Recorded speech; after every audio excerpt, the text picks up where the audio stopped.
বলছে যে নতুন একটা লাগানোর জন্য নতুন মোটর আনছি। এই যে বাকি আছে কাজ, মোটর ফিটিং করি। যে মাছুরা এখন নতুন করি এই জায়গা দিয়ে উঠেছি, আগে ওই জায়গা দিয়েছিল।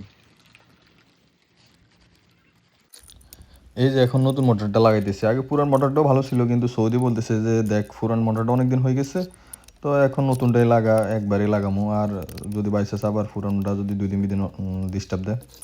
সৌদি একটু চালাক মানুষ, আর এর কাজ করতে একটু সমস্যা হয়েছে। মানে এর টাকা যদি আমি বাকিতে কাজ করি, ওই টাকাগুলো নিতে কষ্ট হয়ে যায়। আর ওর কাছ থেকে আগেরই আমি 70 রিয়াল ফান আজকে 1 বছর মতো টাকা দিতেছে না। তো এই কাজটা আমি বলছি যে তুই আমার যদি নগদ টাকা দেস তাহলে আমি তোর কাজটা করবো।